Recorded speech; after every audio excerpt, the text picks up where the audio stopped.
விஜயுடைய ஊழல் வச்சு தான் முதல் படம் எடுக்கணும். அவர் ஒரு கார் வாங்கினார்.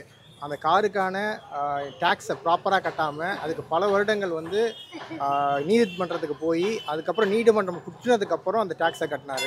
அப்படிப்பட்ட விஜய் வந்து மற்ற கட்சிகளை பேசுறதுக்கு முன்னாடி தான் எப்படி அப்படிங்கிறத முதல்ல பார்த்துக்கினேன். அதே சமயத்தில் திமுக ஊழல் செய்துனா அதை வந்து ஆதரிக்க முடியாது. கண்டிப்பாக அது வந்து தப்பு தான். இப்போ நாடும் இது கூத்தாடியெல்லாம் முதலமைச்சர் ஆகலாமான்னு கேட்குறாங்க. மு.க. ஸ்டாலின் பையன், அவருடைய பையன் இதுக்கு முன்னாடி ஒரு பார்க் ஹோட்டலில் வந்து போனப்போ அவர் யாருன்னே தெரியாத அளவுக்கு யாருக்குமே தெரியல. அவர் என்ன பண்ணார், என்ன வந்து ஐடென்டிஃபை பண்ணோன்றதுக்காக சினிமாவுக்குள்ளே வந்தார். இன்னாருடைய பையன் என்னை காட்டிக்கணும்னுட்டு சினிமாக்குள்ளே வந்தார். சினிமாவில் 4-5 படம் நடித்தார். இப்போ நான் வந்து பெரிய ஸ்டார்ன்ற மாதிரி காட்டு. இப்போ நீங்களும் அதே கூத்தாடி உள்ளே வந்து தானே உங்களை ஃபேமஸ் பண்ணிக்கிட்டீங்க. அவர் சிஎம்மோட பையனா உங்களை யாருக்குமே தெரியல இத்தனை வருஷமா. அப்புறம் நீங்கள் மற்றவங்கள ஜட்ஜ் பண்ணுறதுக்கு முன்னாடி நீங்கள் எங்கேருந்து வந்திருக்கீங்க நீங்கள் முதல்ல திரும்பி பார்க்கணும். எல்லாரும் போன வழியில தான் நீங்களும் திரும்ப வந்திருக்கீங்க. நீங்க தனித்துவமா தெரியறதுக்காக நீங்க எதுவுமே பண்ணலையே. நாங்க ஃப்ரீயா சாப்பாடு போடுறோம், யூனிஃபார்ம் கொடுக்குறோம், எல்லாம் பண்றோம் அப்படின்னு சொல்றாரு. Government school கொடுக்குறேன்றாரு. கவர்மெண்ட் ஸ்கூலுக்கு கொடுக்கறதுக்கு அவங்க அப்பா வீட்டு காசா கொடுக்குறீங்கன்னு கேட்குறீங்க. எங்க அப்பா வீட்டு காசை தானே எங்களுக்கு கொடுக்குறீங்க. எங்க கிட்ட இருந்து வாங்குற வரி பணத்துல தானே நீங்க கொடுக்கு. உங்க அப்பா வீட்டு காசையே உங்க சொத்துல இருந்து 1 ரூபா மக்களுக்கு கொடுக்கல. மக்கள் கிட்ட இருக்க சொத்தை தான் நீங்க சேர்த்து தலைமுறையா போறீங்க. இப்போ அவருடைய பையனாமா, அதுக்கு அடுத்து அவருடைய பேரனாமா, எல்லாரையும் நீங்களே ஜென்ரேஷன் உருவாக்கிட்டு உங்களுடைய ஆட்சியை இருந்துட்டு இருந்தா அப்போ பின்னாடி வர ஜென்ரேஷன்லாம் வந்து அந்த கட்சியில் கீழேருந்து வரவெல்லாம் என்ன பண்ணுறது? ஹிந்தி வந்து திணிக்கக்கூடாது அப்படின்ட்டு ஹிந்தி வேண்டாம் 3வது மொழியான்ட்டு கனிமொழி அவங்க பையனை எல்லாருமே அவங்க வீட்டில் இருக்கவங்க ஸ்டாலின் மருமகெல்லாம் போய் கேளுங்க, நல்லாவே ஹிந்தி பேசுவாங்க. அவங்க குடும்பத்தை சார்ந்த வரைக்கும் எந்த இதுவும் வந்து எங்களுக்கு வேண்டாம், மற்றவங்களுக்கு நாங்கள் திணிப்போம், நாங்கள் எல்லாருக்கும் உதாரணமாக இருக்க மாட்டோம் அப்படின்ற மாதிரி தானே வாழ்ந்துட்டு இருக்காங்க. எங்களுடைய வரி பணமோ எங்களுடைய வேர்வையிலேயே மக்களை வந்து என்ன அடிமைப்படுத்தி நாங்கள் தான் வந்து இந்த நாட்டோடைய பெரிய தலை, நீங்கள் நாங்கள் சொல்கிறத நீங்கள் கேளுங்க, இல்லைன்னா வந்து இழப்பு உங்களுக்கு தான் அப்படின்ற மாதிரி நடந்துட்டு இருக்காங்க. சார் வணக்கம் சார். வணக்கம். இன்னைக்கு தாவேகா தலைவர் விஜய் அவர்கள் பார்த்தீங்கன்னா ஒரு அறிக்கை வெளியிட்டிருக்காரு.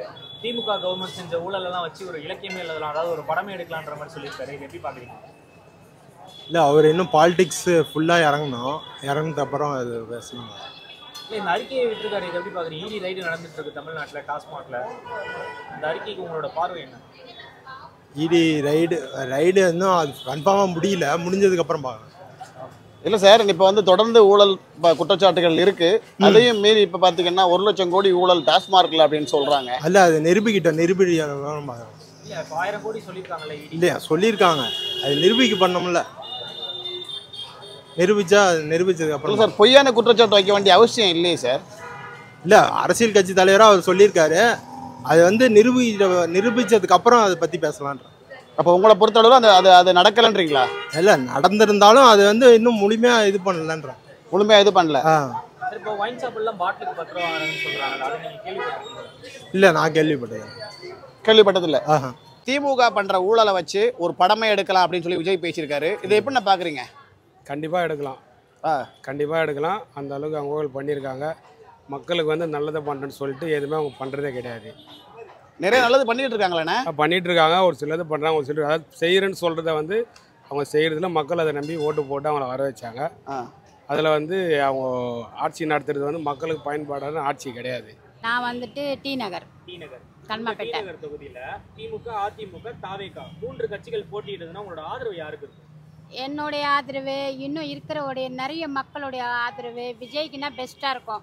பழைய ஆளுங்களே வர்றவங்களே வந்துட்டு இருக்கிற தலைமுறையாக ஒரு புதுசாக வந்தால் ஒரு விலைவாசி கம்மியாகிறது, குழந்தைங்களுக்கு படிக்கிற குழந்தைங்களுக்கு கொஞ்சம் நல்லா எல்லாமே பண்ணுறதுக்கு, மக்களுக்கும் விலைவாசி கம்மியாக கொஞ்சம் பெஸ்ட்டாக இருக்கும்.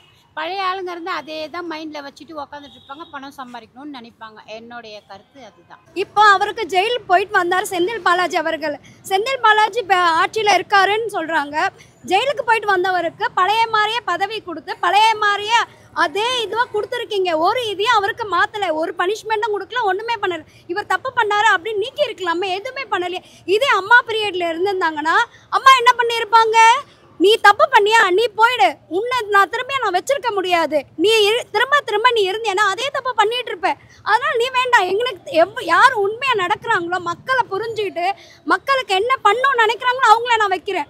அம்மா ஆட்சி இருந்திருந்தா இந்நேரம் வந்து இவ்வளோ தூரம் மக்கள் கஷ்டப்பட்டு இருக்க மாட்டாங்க. நீங்கள் ஓசி பஸ்ஸும் கொடுக்க வேண்டியதில்லை. அம்மா இருந்த வரைக்கும் அவங்களால ஒன்றுமே பண்ண முடியல. அம்மா போனதுக்கப்புறம் என்னெல்லாம் அவங்க பண்ணணும்னு இதுக்கு முன்னாடி திட்டங்கள் வச்சுருந்தாங்களோ இப்போ அந்த திட்டத்தை உள்ளே கொண்டு வந்து அவங்க செயல்படுத்திட்டு இருக்காங்க. விஜய் வந்து ஒரு அறிக்கை விட்டுருக்காரு, திமுக பண்ணுற ஊழலை வச்சு ஒரு படமே எடுக்கலாம் அப்படின்னு சொல்லி ஒரு அறிக்கை விட்டுருக்காரு. தொடர்ச்சியாக பார்த்தீங்கன்னா அவங்களுடைய ஊழல் வந்து ஒவ்வொரு நாளும் வெளியாகிட்டு இருக்கு. இப்போது டாஸ்மார்க் ஊழல் கூட எல்லா யூடியூப் சேனலில் வந்துட்டு இருக்கு. இது எப்படி பார்க்குறீங்க சார்?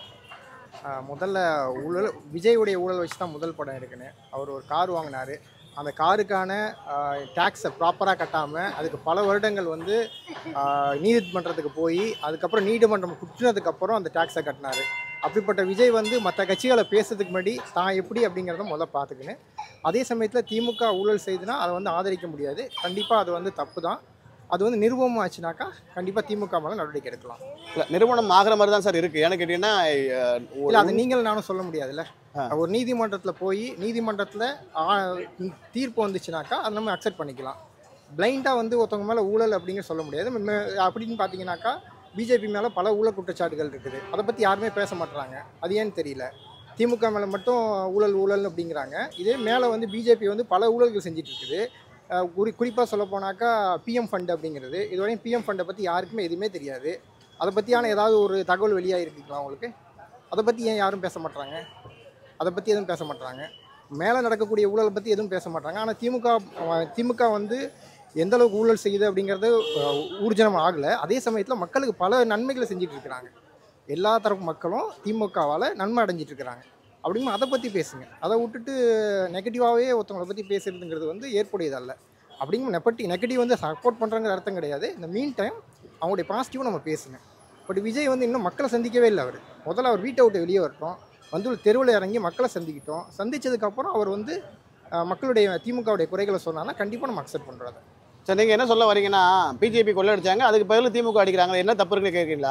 அப்படி நான் சொல்லவே இல்லையே. திமுக அப்போ பிஜேபி நீங்கள் சப்போர்ட் பண்ணுறீங்களா? சப்போர்ட் பண்ணல சார். நீங்கள் சப்போர்ட் தான் பண்ணுறீங்க. இப்போ நான் உங்கள்கிட்ட கேட்குறேன். இல்லை, நான் சப்போர்ட் பண்ணல. நீங்கள் சொல்லுங்க, பிஜேபி அடிச்சாங்க, அதை வெளியே கொண்டு வரலன்றீங்களா? நீங்கள் பிஜேபி பற்றி இந்த கொஸ்டின் கேட்டிங்களான்ட்டு நான் கேட்கவே இல்லை. ஏன் கேட்கல? நான் ஊழல்னா ஊழல் தான். சார், இப்போ கரண்ட்ல இருக்க நியூஸ் தான் நான் கேட்டுட்டு இருக்கேன். ஊழல், ஆமாம், கரண்ட்ல உள்ள எத்தனையோ ஊழல்கள் இருக்கு பிஜேபி கவர்மெண்ட் மேலே. இல்லை சார், இன்னைய டேட் அப்டேட்ல உள்ள ஊழலை பற்றி நான் கேட்டுட்டு இருக்கேன். ஏதோ ஊழல்னா ஊழல் தான். இன்னைக்கு டேட் என்ன, நேற்று டேட் என்ன, நாளைக்கு டேட் என்ன? ஊழல்னா எல்லாருமே ஊழல் தான் பிரதர். அதுதான் பிரதர், எல்லாமே அதை சொன்னேன். ஊழலுங்கமோ எல்லாமே ஊழல் தான். அப்படிங்கும் போது எல்லாத்தையும் நம்ம கண்டிக்க தான் செய்யணும்.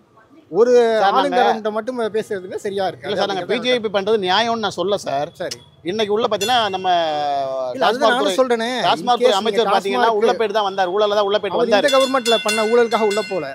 அவர் வந்து 2011 நடந்த கவர்மெண்ட்ல நடந்த ஊழலுக்காக அது திமுக தான் போட்ட கேஸ். அது அந்த கேஸுக்காக தான் உள்ள போயிட்டு வந்தாரு. சரிங்களா? இப்போ உள்ள கவர்மெண்ட், இப்போ உள்ள மினிஸ்டர் யாரும் இப்போ கரண்ட் பீரியட்ல யாரும் தப்பு செஞ்சு அவங்க மேல நடவடிக்கை எடுத்து யாரும் இது பண்ணல. அப்படிங்கும் போது நீங்க முன்னாடி செஞ்சதான் அவங்க பேசிட்டு இருக்கிறாங்க.